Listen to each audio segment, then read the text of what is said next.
What is going on, guys? Today we're going to be going over the best settings in Palworld for your gaming experience. So let's start off by making a new island and we'll go over the settings. So we can have multiplayer or obviously in just single player. We can change the world name if we want, and also we can have the difficulty setting, which is going to be on the custom.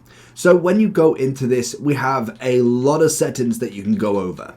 So it depends on what you want from this game. If you are all about the grind and you do not want to have any boosts or anything kind of extra like that, then realistically you're just going to stay at the normal rate. But what I would suggest when it comes to it, most definitely for the most optimal gameplay experience, because it doesn't actually matter, to be fair. If you whack everything down and whack everything up, it really makes no difference to anybody else other than yourself. So to start with, I would personally put the daytime rate all the way to, I'd say like 0.5. If you go 0.1, that's fair enough. Basically what this does is just lengthens your daytime. So it is as simple as that.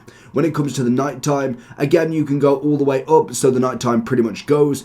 I would kind of go towards more of a 3. It makes the nighttime go, and sometimes you do want to do some exploring there, but it is kind of, again, down to your preference. When it comes to XP rate, personally, if you want it so it's more realistic, then I'd probably go for like a 2, maybe a 1.5, but you can, again, go for absolute max if you just want to explore the top end of the game. You can go all the way up to, I think, is it 20? I want to say you go all the way to 20. So that means you will get a massive XP rate, but that will obviously come at the cost of you're just leveling up so fast. So whether that's going to cancel your gaming experience, it will depend on you. So I would suggest something like maybe a 2 to a 5, depending on what you want. I'm going to go back into the middle. We have POW capture rate. This can only go up to a 2. I would suggest that because really I don't want to spend all my time capturing everything like 5 or 6 times. I'm going to go with a 2. It's not necessarily a massive jump, but it's a decent enough. We then have PAL appearance rate, no effects game performance. I would just keep that at the 1. We've got damage from PAL's multiplier. Again, you could kind of just keep this as normal. When it comes to the damage and hunger depletion, it depends on what you're looking at. Personally, for me, for the hunger, I put that on 0. Stamina, I'd go on 0 as well. With the, the auto HP regeneration, I might go up a little bit more. The basic premise of all this is obviously the hunger is what you have to feed them. Stamina is just their literal stamina, as you can imagine. And then the auto HP is just when you're out of battle, you get a bit more of HP back. So it gets more health whilst you're out of battle. POW sleep health regeneration. This is going to be anybody in your POW box. So again, you can kind of go for a max with that. That one again is going to be perfect if you are just looking to get farming basically.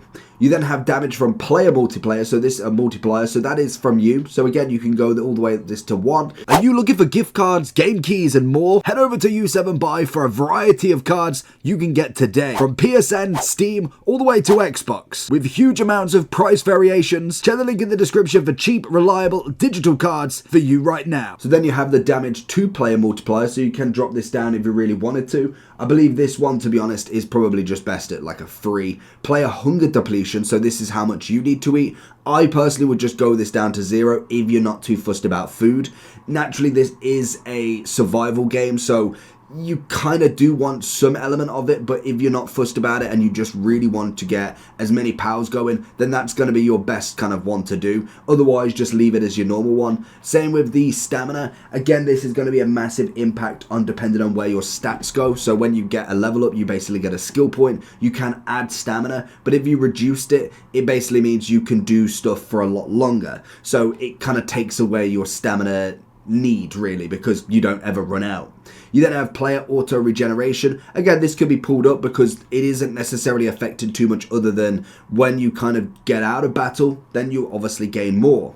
Sleep HP, I don't really need the time to sleep, so that's fine. Damage to structure, again, I would probably just keep this on 1, same with this one. And then you've got maximum number of items dropped. That one, again, is going to be just whatever you fancy. You can kind of just whack it up to the max. So basically what this is when you're kind of running around, you'll find random stuff on the floor that you could just pick up. Wood, stone, power spheres, all of that. So if you whack that up to the max, it isn't necessarily going to really do too much. Gatherable items multiplier, you can put that up to 1. Same with the objectives, you keep it at 1. Then you've got dropped item multiplier, I'd keep that as normal.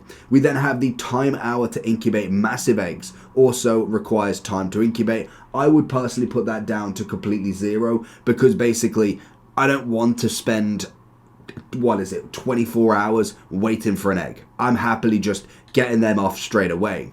We then have enable raid events on, that's absolutely fine. When it comes to death penalties, personally for me, I don't like any drops gone, just in case I make a mistake. I don't particularly care about dying and losing all my stuff. I'm just quite happy to just keep going and respawning basically.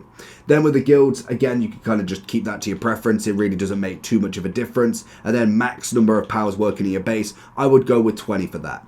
Realistically, that is where I'd kind of go with everything. Then it comes to the graphics side of stuff. If you go into your options, we have the graphics here. Again, depending on what you're playing on, if you're on PC or Xbox, it might change. So what I would kind of go with is you can change your field of view. That one's just going to be for kind of your distance. Potentially you could go a little bit higher with that one rather than 75, so you can go all the way up to 90. I thought it was going to go to 100 to be honest. Camera shake, I like that on to be honest, and then ride camera distance, again you can kind of go up a little bit more if you really wanted to. That one isn't going to make too much of a difference. And then if you go to game settings, you can obviously have your aim sensitivity. I personally like that to be a little bit more higher than normal because I do find sometimes it is a little bit slow to have it turned around.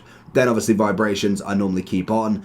Toggle sprint, it's just normal as anything anyway. But when it comes to the graphics, you'll probably find a better, almost a better variety of settings on naturally on PC. So that is kind of it. And that is what I'd go for settings.